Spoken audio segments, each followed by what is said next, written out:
नमस्कार दोस्तों, आज मैं आपको धर्मराज जी की कहानी सुनाने जा रही हूँ। प्रेम से बोलिए धर्मराज जी की जय हो।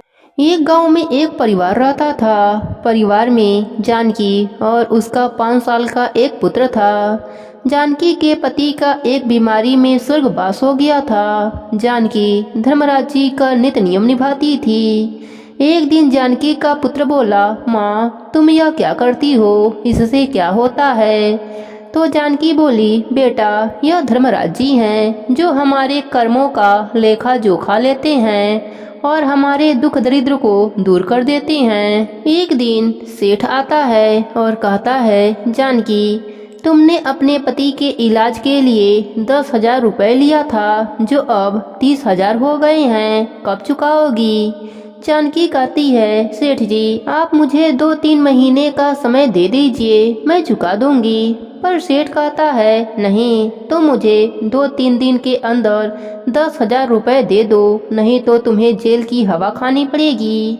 जानकी बहुत गिड़गिड़ाती है पर सेठ नहीं मानता। इतना कहकर चला जाता है। जानकी दूसरों के घरों में झाड़ू बर्तन करके घर का खर्चा चलाती थी। जानकी जिसके घर काम करती थी उसके वहां गई और एडवांस में पैसे मांगने लगी, पर सभी ने मना कर दिया। ऐसे ही 2-3 दिन बीत गए और सेठ पुलिस के साथ आ गया। पुलिस वाले ने कहा, जानकी जी आपके खिलाफ सेठ जी ने रिपोर्ट दर्ज कराई है। अगर अभी आपने सेठ जी को 10,000 रुपए दे देंगी तो वो अपना केस वापस ले लेंगे। जानकी इतना सुनकर रोने लगी और सेठ जी के आगे गिड़गिड़ाने लगी। तभी जानकी का बेटा बोला, माँ तुम चिंता मत करो, तुम कहती हो ना भगवान जी हमारे कर्मों का लेखा जोखा लेते हैं और हमारे दुखों का अंत करते हैं, तो वह जरूर आएंगे। इस पर सेठ हंसता है और कहता है, जानकी अपने बच्चे को भी उल्टी पट्टी पढ़ा रही हो क्या? कहाँ है तेरे भगवान, कब आएंगे? कोई भगवान नहीं होते। अब तुम जेल की हवा खाओगी। इंस्पेक्टर साहब ले जाइए इसे जेल में।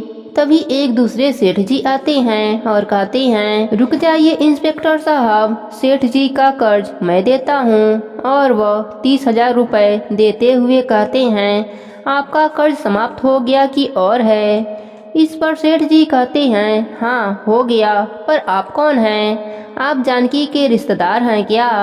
आज गांव में पहली बार देखा है। इस पर वह दूसरे सेठ जी कहते हैं, हाँ मैं जानकी का दूर का रिश्तेदार हूँ। अब आपका कर्ज चुकता हो गया हो तो आप जा सकते हैं। सेठ जी और इंस्पेक्टर साहब चले जाते हैं। जानकी का बेटा रोहन बोलता है, माँ यह हमारे भगवान जी हैं। तुम कहती थी ना कि हमारे दुखों को दूर करते हैं भगवान।